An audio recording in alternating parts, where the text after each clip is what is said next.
Alex, the US has ordered 200 million coronavirus vaccines. Joe Biden is concerned that you might run out by August. You've got a lot to contend with between now and then. You've got spring semester returning, a lot of the schools there. You have to pay for your testing as well, and everyone on campus is certainly having to have tests. So you've got your school, you've got your more vulnerable people, and the chance of running out of vaccinations. Yeah, this is, sort of spinning plates. It's very difficult to do.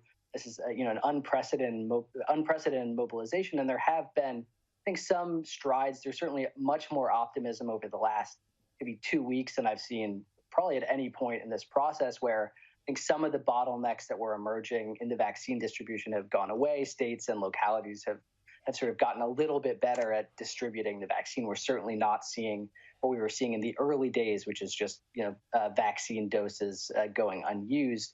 But there's enormous pressure right now to reopen schools. Joe Biden had made it a priority to make sure that schools were reopened within his first 100 days.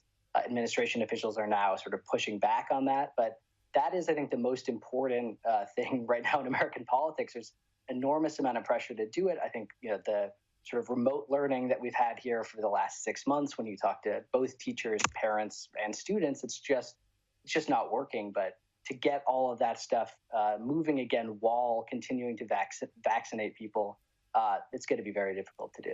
Look, the numbers have hovered back under 100,000 for a few days this week. I think today's about 105,000, and that is from a peak near 300,000. What is the general feel of where we are going in 2021 in the United States? I think those numbers have been remarkable to see. I think that fall off of cases is really astonishing. I think it does show that the success in vaccinating vulnerable populations in particular. I think what we're going to see now is just this rush to try to get everyone vaccinated as much as possible, because people are fed up being sort of cooped up and alone. And I think as the weather improves, certainly, I think that pressure is only going to increase. And we're also, of course, contending at this point with these new strains, which, certainly when you talk to public health officials, they're worried that these new strains, particularly the UK one, will, overtake the older coronavirus strain, sometime around the 1-year anniversary of the lockdown beginning. And so I think, the mood is generally optimistic, but I think there are a few worries that, we could see some hiccups, particularly if there's a slowdown in vaccine distribution. And just quickly, Alex, one of the latest policies from Joe Biden, the immigration asylum policy, 25,000 asylum applications, and, so many people stuck in Mexico, which they've been waiting for 2 years. What's the latest with this one? Yeah, this is, I think, a little bit of a surprise. Biden's approach to immigration has generally been, to the left of where Barack Obama's was. This is obviously one of the most contentious issues in American politics. The foundation of Donald Trump's run in 2016 was based on America's immigration policy.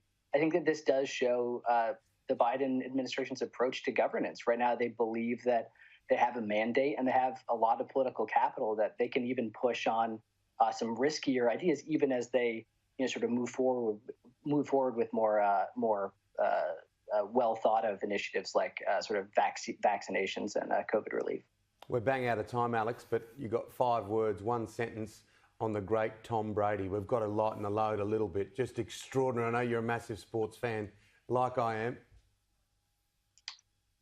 Tom Brady is someone I've spent my entire life rooting against, but you just really have to hand it to him for what he did on Sunday. It was one of the most remarkable things that I've seen in quite a long time. Yeah, good to talk to you. It's good talking to you.